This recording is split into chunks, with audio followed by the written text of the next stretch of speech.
Hey there, Georgie here with Ukraine Matters. 2026 is supposed to be the year where Russia solidifies their gains achieved in 2025, where they notably captured Pokrovsk. They also stated that this year they will be pushing much harder, breaking through Ukrainian formations that are about to collapse, if you will believe the Russian side. And notably, they were expected to pretty much encircle the Ukrainian stronghold of Donbas to finally prove the point that Ukraine just needs to hand over Donbas for some kind of a ceasefire and negotiations, because otherwise Russia will just take it by force. So let's look at reality. How did the first part of the year end up for Russia, and are they on the track to achieve claimed results? Firstly, let's address the Russian efforts on building the buffer zone along the border with Ukraine. Yes, believe it or not, this is still a target for the Russian military. The goal is a claimed zone of control alongside the border with Ukraine that would prevent Ukraine to striking into the Russian territory. On the map here, I drove you approximate width that Russia would like to achieve to have this zone controlled. And even here, you already see that this doesn't really look anything like it. It seems that Russia, at best, maybe just controls a couple of percentage points of the claimed buffer zone.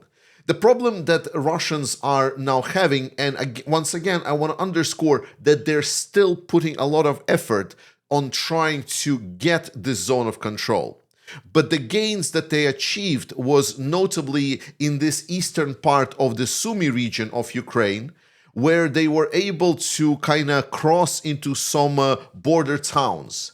The biggest issue that is now highlighted by a lot of Ukrainians is not only the fact that this control zone that they've captured is not achieving really anything because it's barely a couple of kilometers wide, but more importantly, even if it would be towards the claimed 10 or 15 kilometers wide zone that Russia would want to get, this would not be the help that they were hoping for, because Ukrainian middle strike capabilities are growing rapidly. So no matter if there is a zone of control of Russians along the border, it's not going to help you if Ukrainians are just going to strike anything that is approaching Ukrainian country border anyway. It's a failed plan, and Russia is continuing dedicating resources to the failed plan. Moving then to Kupyansk, an area where Russia has major interest. They really stated that they want to capture the town of Kupyansk. At the start of the year, just before the January month, there were claims that Russians are in control of Kupyansk, and then there were reports that Ukrainians actually pushed them out, which was a big victory of Ukraine.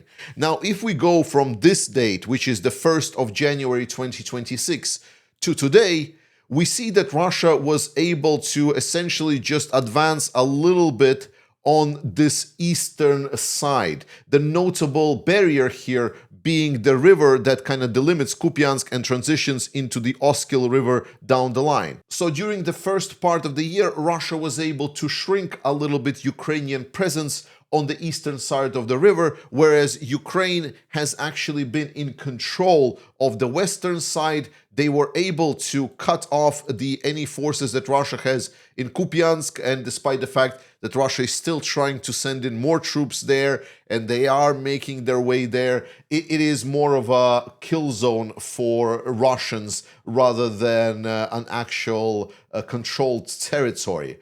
Beyond that, Ukrainians have also noted that northern areas from the town have been heavily contested by Ukrainians, and Ukraine had some success there as well. But the key point that I want to underscore with all of this, that while it is important that we talk about the town of Kupyansk, critically, the town of Kupyansk stands in, I don't want to say nowhere, but pretty much nowhere. Even if Russia would capture this town of Kupyansk, which it didn't, then it would not really allow it to do anything. Beforehand, the roads were one of the most critical things, for logistics. It's something that is being used to supply. Now, main roads with Ukrainian increased middle strike is just a very nice patrol routes for Ukrainian drones to take and strike any and all Russian logistics. So by this point of the war, having Kupyansk not only doesn't give you that logistical advantage that it would give before, it is still beneficial, but not as much as before. But more importantly, it's a town that is located nowhere. The nearest sort of a political objective that Russia could potentially sell to the world or anyone that they captured some part in the northern area of Ukraine is Kharkiv.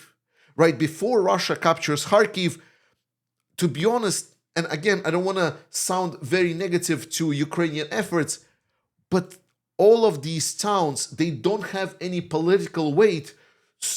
They were not bringing any kind of political victory for Russia. So even capturing Kupyansk does not really achieve anything. The goal of capturing Kupyansk was the idea that Russians will capture Vovchansk from the north and they will move along this river over here, and then they capture Kupyansk and they move along the road here, and therefore they encircle large parts of the Kharkiv region. But this is not happening. Russia is ultra struggling. So by itself, capturing the town of Kupyansk brings Russia nothing, and they are not even there. But the interesting thing is that it is somewhat understood by Russians. And Kupyansk right now is being a target only because Putin has been reported to that Russia are in control of Kupyansk. And that's why there is a political goal to capture that town, just to kind of get Putin's fake reality manifested into the actual reality. And that is why they're putting a lot of effort and basically putting their men for nothing. Because if you look, for example, for this area, this is so-called area of Borova, where there is also somewhat of like a logistical hubs here and so on, but it struggles kind of from the same big picture positioning as Kupyansk. There is nothing here of major importance. But because this is not in the political crosshairs, no one has been reporting that they captured Borova. Right now, you're looking at the map from the 1st of January 2026. So if I click today, there is literally no change here. There is some change in this area, but that one is mostly because of the Russian activities towards the Leman. And there was some skirmishes here. That's it. That's it. The area is completely static. Russians here at least understand that there is no point to fight for this. They're not winning literally anything. Before we move forward, I want to remind the main goal for Russians. I mentioned that they want to capture Donbas. Capture Donbas right now is seen by Russians by capturing these two towns, Kramatorsk, Slovyansk. It's a huge urban agglomeration that has been pretty much Ukrainian fortress since 2014. Actually, the whole Russian incursion into Ukraine in 2014 started in Slovyansk. So this area is extremely relevant politically for Russians, and they really want to capture it. The problem is that this area was specifically fortified by Ukraine for over 10 years right now. This is a true modern type of stronghold, pretty much the core of Ukrainian defense in all of the eastern front line. And to achieve that, Russia has only one known tactic. They want to encircle things. The problem is this agglomeration is huge. It's bigger than Russia has ever touched in this conflict whatsoever. To achieve that, they need to approach this agglomeration from three sides. And if we want to have some kind of a notable Russian tempo, despite the fact that even that tempo would be slow, Russia needs success on three directions. There is a success on the North Leman sector, which we're going to talk about right now.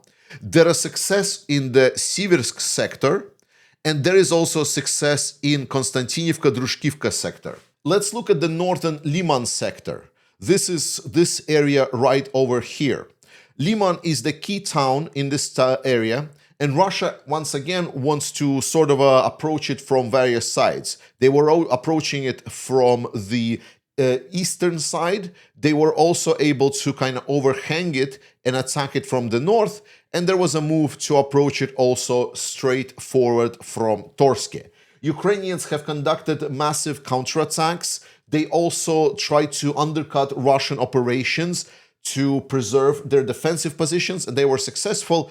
And specifically in the north, Russians actually in late 2025 had some success, and you can see they were able to establish quite significant zone of control. And essentially it was already threatening for Leman that from the north Russians would able to reach the Leman town. Once again, you're looking right now at the map from January of this year. So let's move it from January to today. Almost nothing. The analysts are stating that pretty much all the movement that you saw right now was happening just the first couple of months of the year. Since then, Russia here has been completely stalled. And even more importantly, Ukrainians have been conducting very successful counterattacks. Right now, analysts are stating that in this sector specifically, Russia has lost initiative, and Ukrainians are actually already very painfully biting any kind of forward-facing Russian forces. They cannot mount offensive. So far, despite the fact that Leman looks one of the closest towns to be captured by this offensive, this sector is not even close at being started.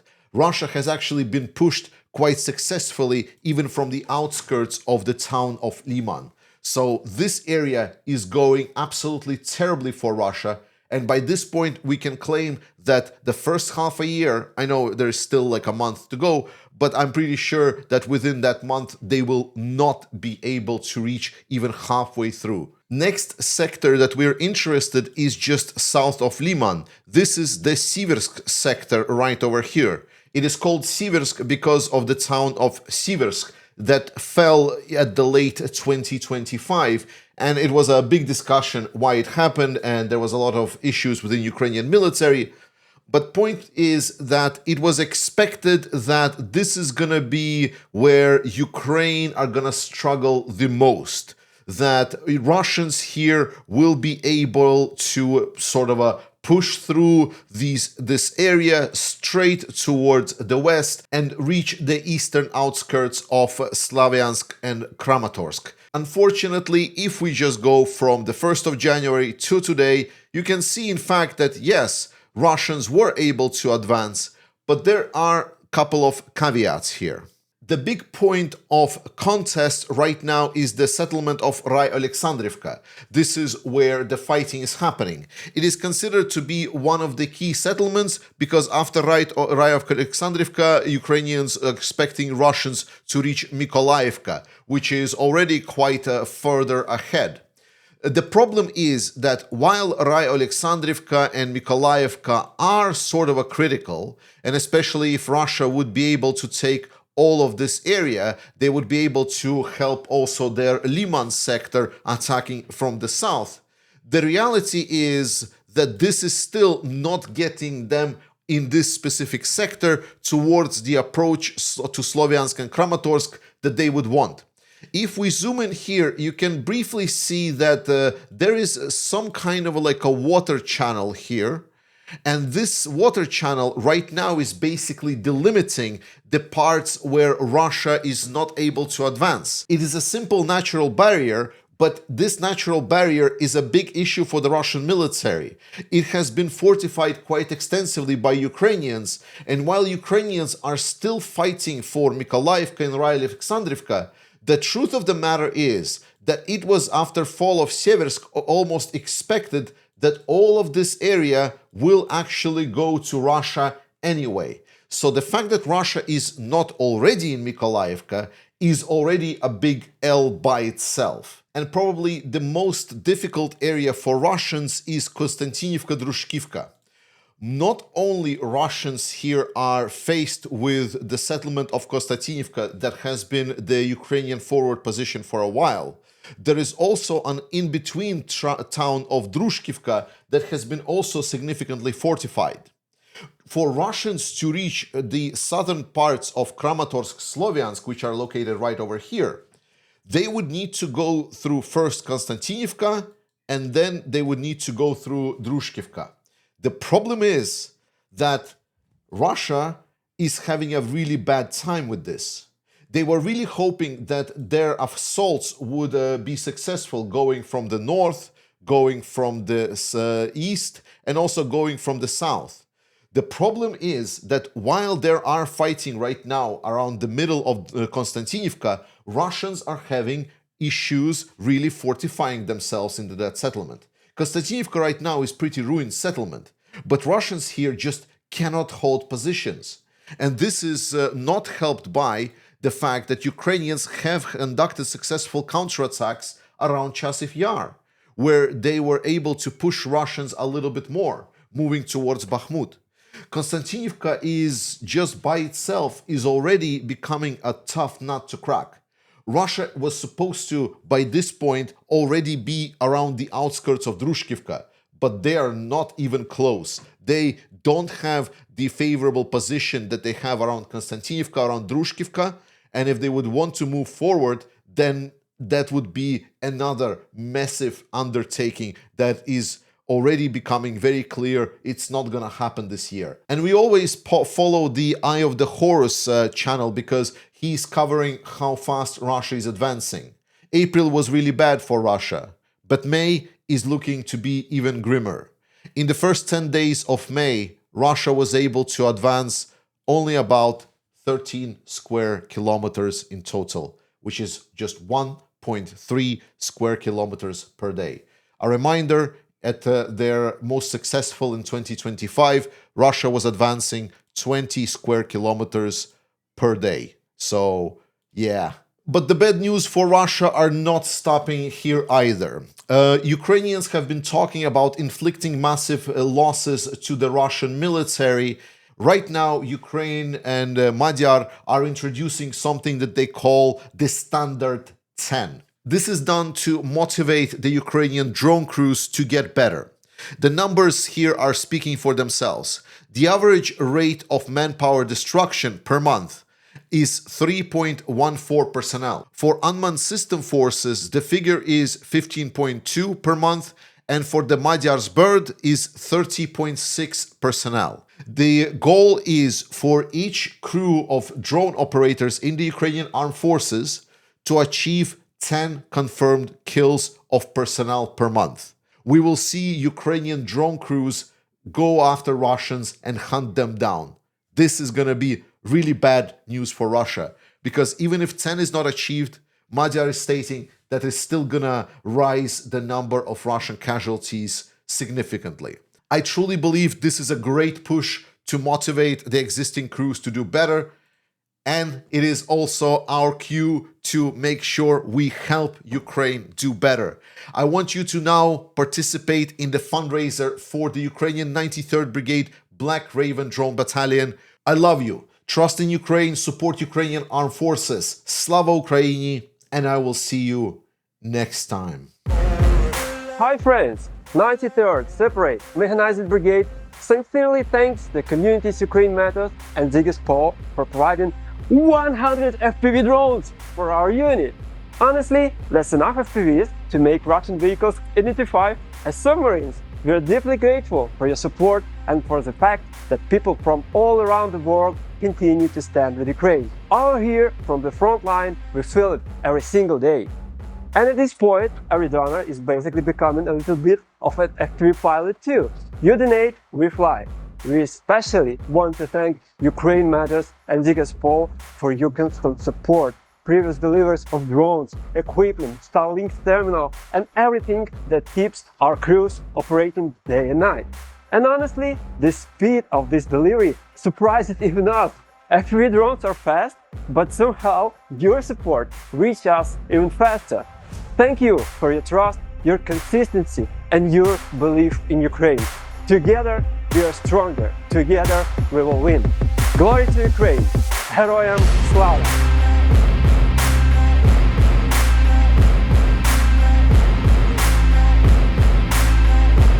О, мої дрони.